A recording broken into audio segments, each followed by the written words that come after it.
Welcome to Birthful. I'm Adriana Lozada. So I'm capturing the details of their bonding time, that golden hour, just observational. I'm not posing them. That's doula and birth photographer Karissa Raya. Today, she will be sharing what to consider when trying to capture your birth experience, including special moments to look out for and suggestions on how to stay present in the moment while you capture it. Make sure you stay on till the end of the episode for my 2 things to do, one for you, one for the rest of us. You're listening to Birthful, here to inform your intuition. My name is Karissa Raya. My pronouns are she and her, and I simply identify as a first-generation Mexican American. Welcome, Karissa. It is so nice to have you here today. Thank you for having me. I'm very excited to talk to you and pick your brain about ways to capture the birth experience. But before we do that, why don't you tell us a little bit about yourself? I'll start with my own experience as becoming a mom. I listen to your podcast, and so I hear my transition into motherhood changed my life, and that happened to me.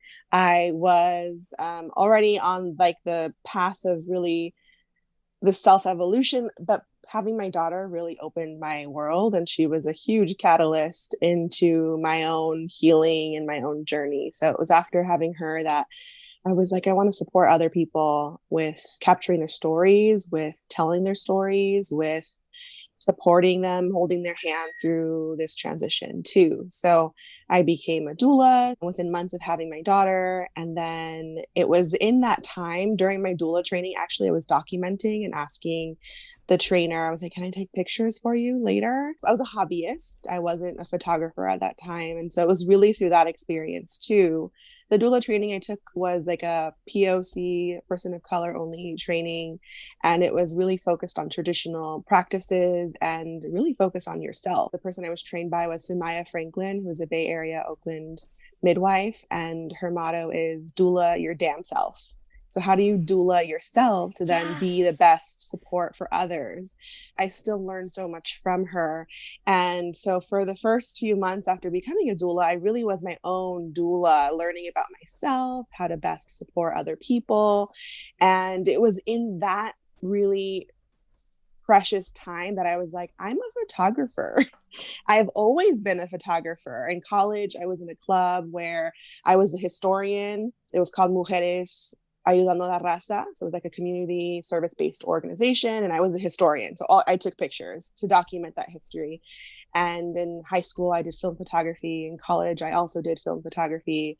And I always have loved it as a hobby. I didn't have the confidence, I think, to seek it out as a profession. So it was in that time where after I did the doula training, I really felt empowered in my own capacity to call myself a photographer. It was scary, but I went for it. So I just photographed everything, mostly family, lifestyle. And then I was like, I'm a doula, I can document birth. And so it's just kind of snowballed and spiraled from there. Everything that I've been doing, I just kind of add on skills based on what my interests, what my clients are seeking out.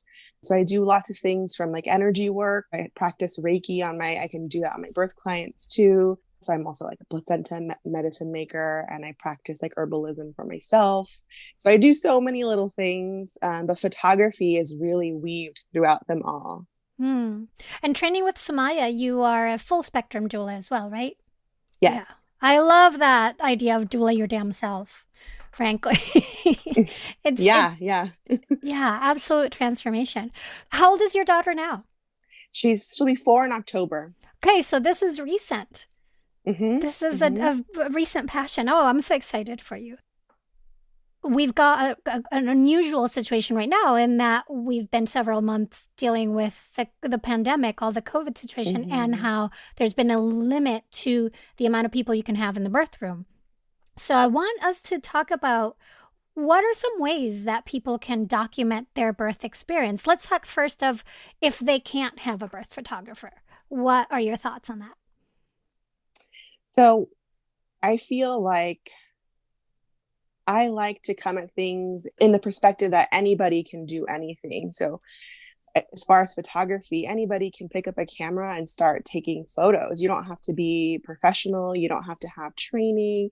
It's so accessible now. Cameras, they're on our phone. and they're like high quality cameras on our phones. So we can easily take pictures. And there's little tips that I can just share for people who are having births in a hospital where they can't even have their doula, where they can't have a photographer. They can only have, one person, usually their partner, or like a really close loved one. One of the biggest tips I give people is just perspective. We're so used to taking our pictures like standing and our camera is right here, right in front of our face, snap, and that's it. But if you just change the perspective slightly, like go really low, look up, just changing the perspective of the camera really adds a dynamic level and gives a whole different depth to the image. So that even the iPhone camera will like blur out the background. So that shallow depth of field where only the foreground is in focus, just shifting the perspective or tilting the angle slightly. I love to capture in general is details. I love the details of like hands holding, of like the hand in the hair, just like the really close zoomed in kind of details, because we don't normally look at those things. We see someone's face, we see someone smile, but we don't see like the hand just like gently caressed of the toddler on mom and things like that. So those little details. So in the hospital, also capturing those details of just like holding each other's hands, of mom's hand resting on her belly as she's laboring, even just the little details of the room, because our memory will fade.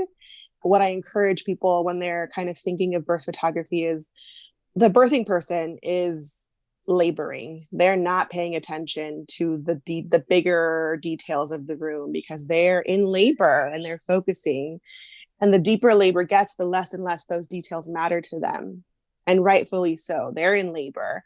So having a birth photographer, we can capture all the little details, like the little details of what's on the wall or the little notes that the nursing staff write on the hospital whiteboard. And rather than, like I said, just taking the like, okay, I'm just going to snap this picture at my perspective, maybe getting in a little closer, maybe getting in very back from the camera or very like back in the room and getting the whole room. So perspective, and then like how close we are to that whatever we're shooting. We all want our kids to be clean, but it's not always easy. Enter Splash Pad. This line of cleverly designed, water-absorbent mats keeps your sink splash-free. They're washable, reusable, and waterproof, and allow for mess-free sink use when bathing newborns and for growing kids learning to brush their teeth and wash their hands. Created by a mom, the patented sink mats are high-quality, super functional, simple to use, and not bulky. You can leave them on for a few days, and at the end of the week, throw them in the wash with the rest of your towels. You just snap it on to custom fit your sink once, and you're done. Splash Pad offers several adorable, kid-friendly prints and modern solid colors. They are great as a baby shower and holiday gift. Buy now and get 10% off on Amazon at amazon.com/splashpad. Would you recommend people have a tripod to make things more stable? It would help, especially if the birthing person is needing more support from partner. Usually they want like to hold their hand or they're hugging, especially if it's their first child, they're going to want more support usually. And it's going to be a longer process, the whole laboring process. So having a tripod, you could totally set it up. You can set up a time lapse, which would be really fun to watch. You could set the timer. They also sell really inexpensively on Amazon a remote that just links up to your Bluetooth on your phone. So if you have a tripod, even if it's not a very tall one, sometimes they make those like little ones with arms, kind of like octopus arms that you can put on anywhere. A little tripod like that, and use a remote to capture stills. I love that idea. And I love the idea of focusing on details and maybe focusing on those details early on. Yes.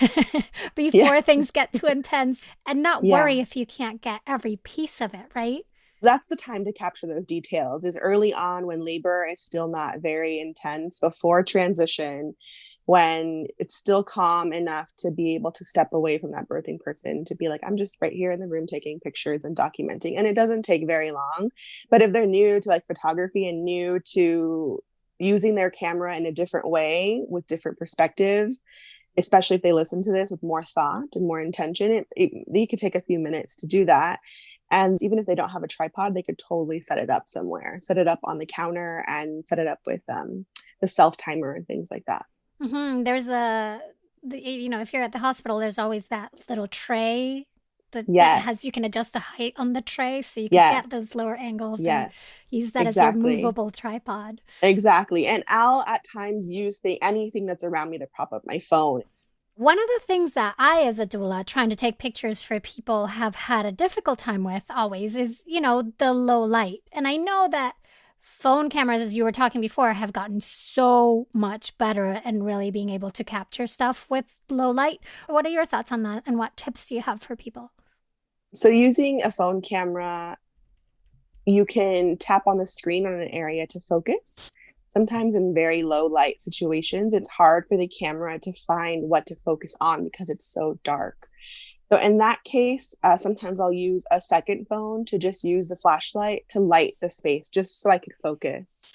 And then I'll turn it off, or I'll even use that just as a bounce. If I have another phone, like I'll grab my husband's phone and I'll shine the flashlight as like almost like a makeshift flash, so to speak. And then I'll use that to then take the picture. But I always recommend having a little light turned on, or I always tell my birth clients to take little like fake candles even just to kind of set the mood. So if there's some like ambient light, usually in hospitals they have like some backlit light. They'll have like the big hospital lights you can turn off and then just turn on like the ambient, more moody lights under the counter or something like that. Turning on one of those lights instead of like the main light, especially if the birthing person is needing, that dark space to kind of go into their experience. Yeah, instead of those really harsh Yeah. fluorescent that. Yeah, exactly.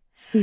And I would guess that if you're birthing during the day, you're going to get a little bit more daylight, even if you hit the blinds. So that might create for some interesting fills. Yeah, exactly. And it depends on where you are in the building, right? Even if it's daylight, it could be pretty dark still. So just playing with what you have, looking for the light. So looking for all the lights in the room and just seeing, which switches work for what and turning on the ones that could work for just like ambient, warm light. Yeah, absolutely. Dr. Nsinga Harrison is a physician board certified in psychiatry and addiction medicine who believes in a comprehensive, compassionate approach to treating addiction in all forms. On In Recovery, her podcast from the folks at Limonada Media, she'll answer your questions, advise on your struggles, and give you hope for the future in all matters surrounding addiction. This is a judgment-free space where no questions or topic is silly, stupid, or off the table. From pills to drinking to eating, even America's addiction to racism. Let's dig in and talk about lasting and empathic approaches to solving these issues, beyond the standard 30-day approach. In Recovery with Dr. Nsinga Harrison from Limonada Media is available wherever you get your podcasts. Do you have any suggestions of, still in a hospital setting, when things get more intense, and say anything that people should think about in the pushing stage? Although half of me is saying, like, don't take any pictures, focus on the person that's giving birth. What are your thoughts around that? I would say if they're really wanting to capture that moment, which would be a really beautiful moment to capture, and to also capture themselves, right? If their partner and they're supporting the pregnant person giving birth and she's pushing, and they can't take pictures of the actual with their phone in their hand because they're supporting them, having the tripod, they're going to capture their own reaction too. My favorite capture is to capture that partner's face as soon as they see their baby. So having a tripod would be the best for that, because and on a remote, because they could capture the stills with the remote. Or even just before pushing, start to set up the time lapse, and then they will also get, focus on this. Yeah, that's a great idea. I love the remote part. That's where my heart is a little bit torn about having people capture their own experience, because I feel it's such a emotional, transformational moment that I don't want them worrying about the camera. So I love the tripod. I love the time lapse. I love the forethought. And then just get what you get. Now, say people are having a birth situation, maybe being at home, being at a birth center where they can have a birth photographer, what are some of the things that they can, ask to see if that birth photographer is the right match for them, or things to look out for? Someone's work is and their portfolio is going to speak for themselves. So they see their website, or they see someone else's pictures. This is what usually happens: is a client of mine will post pictures, and then they see that, and they get the feeling. So photography and seeing images, right, brings so many questions, so many feelings. So then that sparks their idea of, okay, I'm going to look out for a photographer. So reaching out to a photographer, you could ask about their experience in birth. Not a lot of photographers have lots of experience in birth. If they're also doula trained, because that would give them more of a perspective of what happens and the unpredictability of birth. And then, of course, one of the biggest things is how early or how late they're on call for you, because birth is unpredictable. And so similar questions as when you're looking for a doula, like, what your experience is, what the ins and outs of being on call look like, and how many other clients you have, if there's a backup. So it's like really similar to doula questions, because birth is unpredictable. You can't just hire a set a date and, take pictures and that's it. We don't know when the birth will happen. And it's really interesting with that unpredictability during COVID.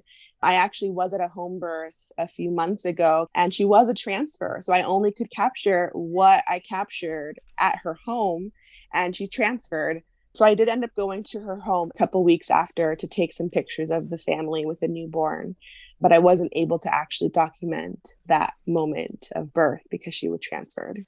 And I'm guessing that's some of the questions that you talk about after, like, what if, playing some scenarios of what if I have a transfer and you can't come. Mm-hmm. I'm sure from what you're saying in your documents, you have, I'll come afterwards and take some pictures for you. Mm-hmm. You mentioned being on call. So usually how long are you at a birth for? What can people expect? So I am a doula and a photographer. And in the industry, they call them like doula togs. It's like doula photog. And so in that case, I'm supporting as a doula as well. So I am there like the whole time. And I usually will capture those early details, supporting them. And so I kind of go back and forth from my camera. And what I actually make sure to make a point of to discuss at length is that my priority as a doula is them and supporting them. So the camera is not my priority in the cases where they really need more support. So for instance, in the pushing stage, if they're needing more support and they don't have, a lot of people, especially right now, there aren't more than one person to support, then I'm there and we'll get the camera after. So I make sure that we discuss that at length so that they understand that if you're really wanting that moment, I will capture it for you. But if you're really needing the support, you're going to want the support more in that moment. I also do get hired as just a photographer. So sometimes people already have a doula. And so if they just need a photographer, I also do get hired just as a photographer. So in that case, I do get there mostly for when they're approaching active labor.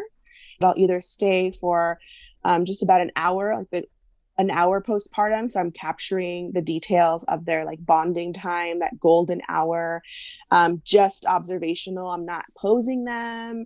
And that's really important to note with birth photography is it's unposed. I'm not like giving them guides like I am like with a lifestyle shoot or with an in-home family shoot. It's just documentary style for me personally. I don't like to guide them. This is a really intimate ceremony, really, birth is. So I don't like to interrupt in any way. I really like to be that fly on the wall. So in that golden hour, I'll just kind of be rotating around, capturing everything that I can in that time. And sometimes I stay a little longer if somebody wants a longer package where I stay for a few more hours beyond that and just capturing a little bit more as they settle into like the postpartum room. Mm-hmm. And you know this as a doula, that we get to be there for these incredible transformational moments where you don't need to pose anybody because they're just meeting their kid for the first time and connecting with each other of the experience. Like, it's just so intense that those photos will be They're really raw. So Karissa, What about in case that somebody needs a cesarean? You can't go into the birth room and into the OR, is my experience, that only one person is allowed, and usually that's the birth partner who gets chosen. What are some thoughts in that situation? And that's one of the things that we talk about, right, with the unpredictabilities, that anything could happen. And if this happens or this happens or this happens, everything is kind of outlined, especially from a technical standpoint, from like a contract. We want to make sure that they understand what the offering is and what could happen in the instances. And so that has happened to me where I had a client who did end up going to get a cesarean, and I was not able to go into that room with them. And so usually I recommend that their partner take a few pictures. Usually they allow some pictures, at least from their perspective. Take a few pictures, even maybe just take a picture of them two together. And you could still capture those details, like holding hands or as they're just preparing. And it's a process for them to prepare that room and prepare them together, for him to get all clothed and everything like that, to get ready. But a lot of times there's just so much energy. They're, excited, but yet they're like worried, and there's just so much happening. So I feel like that could be very difficult for them in that moment. But it depends on the circumstance. In that birth in particular, I was there already for like 20 hours. So I had documented so much.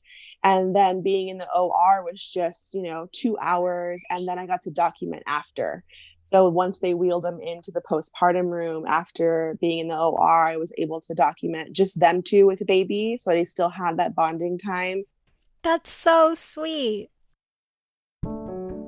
If you're looking to learn how to support your own birth physiology to have a flowing labor and a wonderful birth with less interventions and from the comfort of your own home, then you need to register for my Own Your Birth online birth preparation series. Because we do this video class live, you'll be able to ask questions that focus on your specific needs, including navigating your birth during the pandemic. Classes start November 9th and space is limited. Go register at birthfulcourses.com today.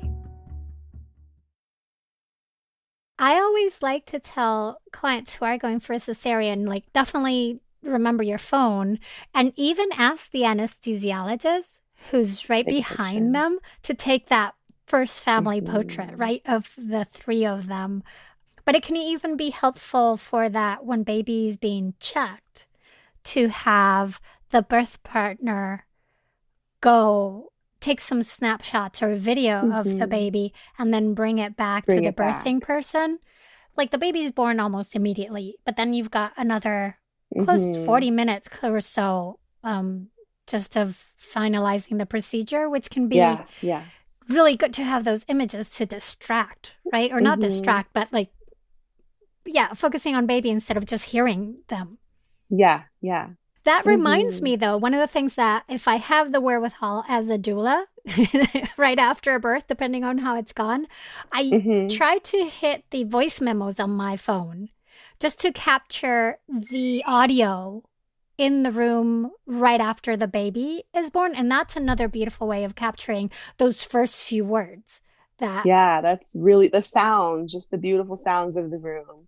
I think that's a really, really good practice. I'm going to try that too, and just see if I remember and listen after. Because like I mentioned, I was coming off that birth high. We all know as birth workers, like, we also are affected by all the oxytocin in the room, and we just leave with like this beautiful glow of like oxytocin.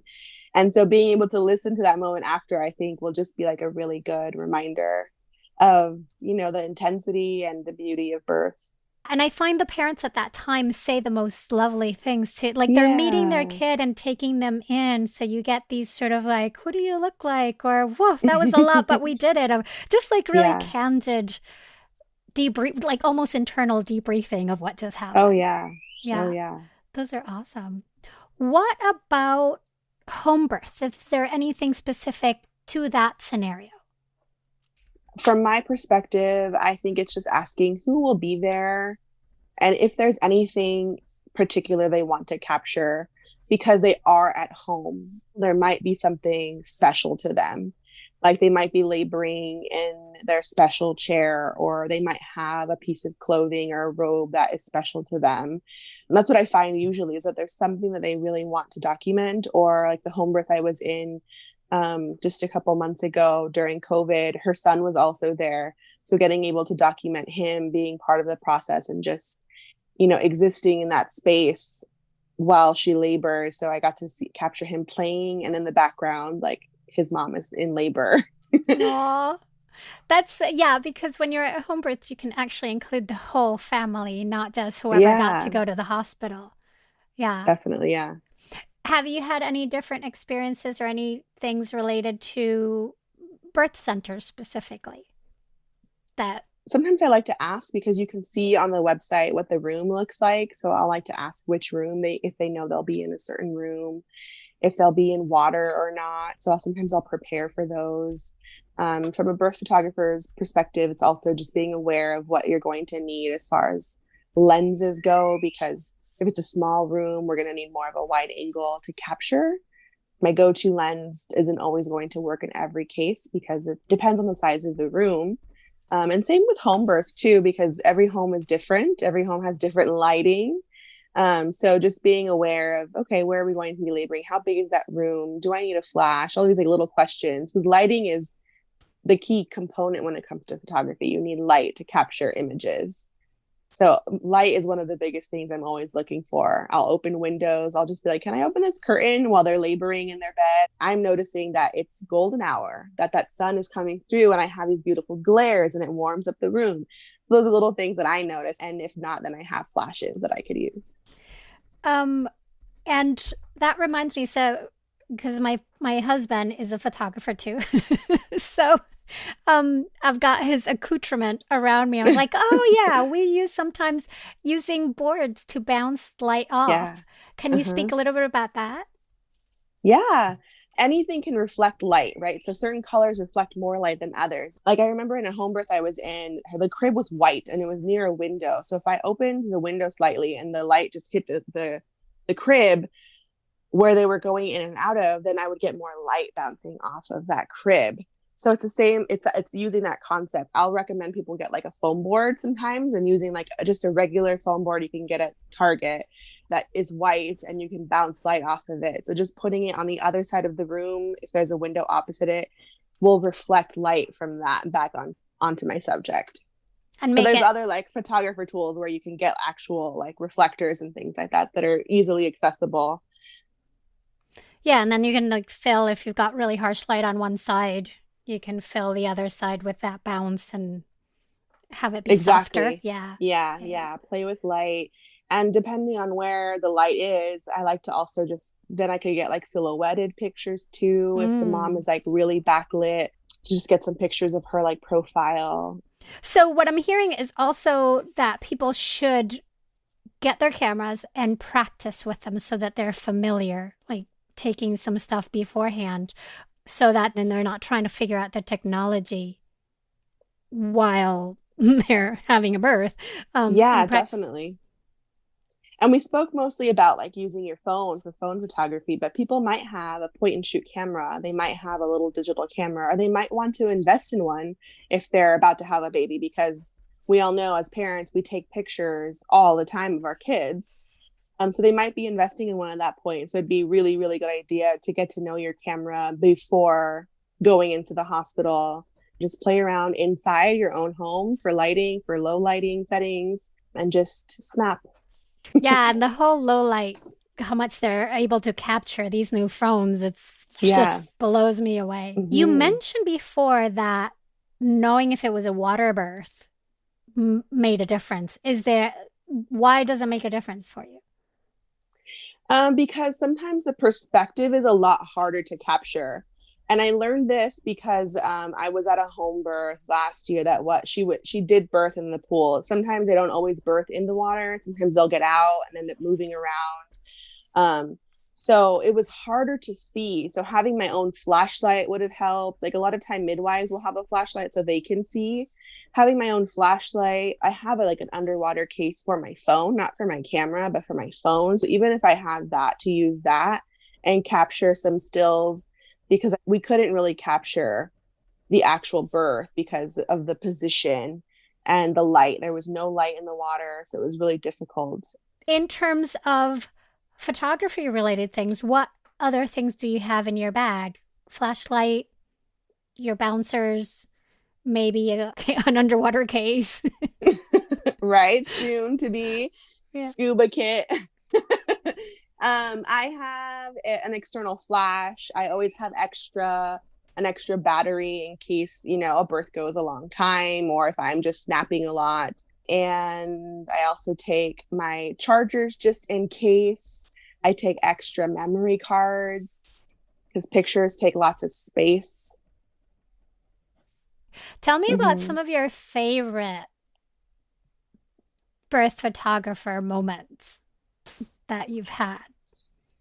For me, it's those split second moments. It's the moment where like the mom is just grabbing her baby and gets to see baby. That's one reason I really love birth photography, is because as a birthing person, you don't get to see everything. The home birth I was in a couple months ago, her midwife said, your baby's right there. Like, go ahead and feel. So she had just pushed and she just went down and felt the top of her baby's head. And I got that picture of her face, like totally surprised, like that's my baby. And I think she even like reached down as she was contracting so she could feel even more deeply. I got her face, like that, like surprised, oh my gosh face. So those ones I love. And then also capturing partner. So that's one of my favorites, especially in a hospital setting. The birthing person can't see. They're like either laying down or they're flat and they can't see until, baby gets placed on them. And so the partner usually could see a lot quicker. So the partner will see, and then either like the tears will start streaming or like their face will be like surprised. So I like to be on the opposite of them to capture that. And usually I love capturing like, the baby in the foreground and then like focused on the partner's like, oh my God, face. And it's so funny. I keep shaking my head and going, yes, yes, internally, because I've seen those faces where you were talking about her feeling her head. I know that the minute they touch the head, that face is going to light up because I've seen it over and over again. Like that's a moment of like, oh my gosh, that's my baby, right? It gives me chills. Right? I really have the chills. Yeah. Yeah. Me too. Like goosebumps on my arms. And when you were talking about the partner's face when they realize, they kind of like just sit back and you can see everything drain. All this tension that they had, like, oh, everybody's safe and we're all here. And when you get the picture of the birthing person after they've kind of seen, there's that moment when they look over to the partner and kind of go like, did you see that? Did you see what we like, what we just did? Yes. Yeah. And those little tender moments are always so great. Just the tenderness of, the birthing person holding baby and just them like snuggling together. The partner usually comes down and gives lots of kisses and just those little tender moments. I think I want to make sure people hear that even though they think, do I really need to document this? You will definitely be happy you got these pictures later on because there's so much you won't remember. Yeah. There's so much there's those little details that we mentioned that nobody really looks at, we don't think of, but we know that as parents, we like to revisit those memories of, the birth experience. If we didn't experience like birth trauma, for instance, or if it was a really magical experience, then we like to revisit those pictures and look at them. And actually, I like to show my daughter because I didn't have a birth photographer myself, but I had my mom. And my mom's actually the reason I got into photography. She always had a camera taking our pictures. She had the camera, so she was taking pictures of everything. So now I'll look back and look at the pictures and I show my daughter and she loves it. She's like, that's me. And I was born. She's like, you went like this.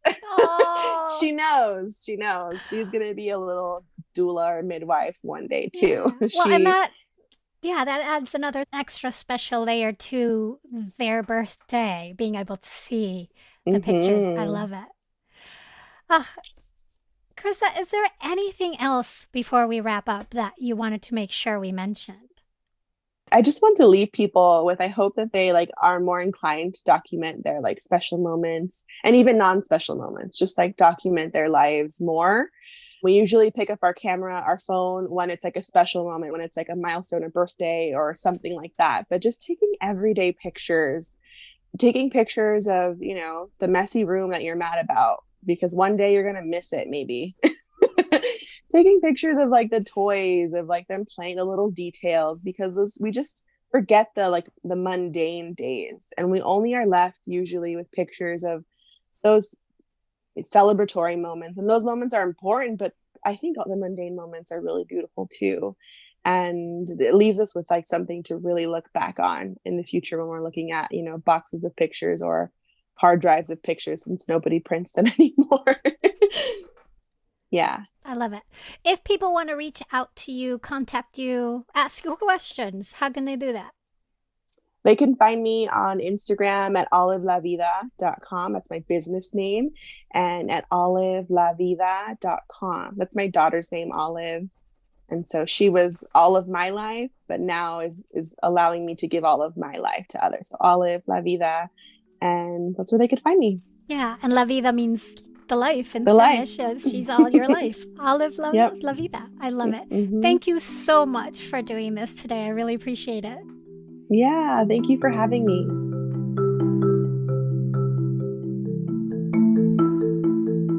That was Karissa Raya. Her heartfelt purpose as a photographer is to help keep a family's histories and stories. You can find her on Instagram at Olive La Vida. I hope your main takeaway from our conversation is that with a little forethought and preparation, you can capture moments and details that you'll treasure for years to come, and to make sure to grab some pictures before things get too intense. One thing you can do for you is to be mindful of including yourself in the photos. It's so easy to just focus on taking pictures of your kids as they grow through all their firsts, but don't let yourself disappear from your family's photographic history. Even if you didn't get a chance to put on your makeup, do your hair, or get out of your sweats, even if you feel awkward or aren't comfortable with the current state of your body, your kids and your future self will thank you later. A shout out to Allison Tate and her article, The Mom Stays in the Picture, for inspiring this action. And then the one thing you can do for the rest of us is when you post on social media, get into the habit of adding a description for the image for people who can't see or access that photo. We are still getting into this habit in our own content, but it is a relatively simple action that makes your feeds more inclusive for the blind, for people with processing issues, or even those with slow internet connections where the image doesn't load clearly. You could also volunteer by lending your eyes and a bit of time at BeMyEyes.com. Birthful was created by me, Adriana Lozada, and is a production of Lantigua Williams & Co. The show's senior producer is Paulina Velasco. Virginia Lora is the managing producer. Cedric Wilson is our lead producer. Kat Hernandez and Ronald Young Jr. contributed to this episode.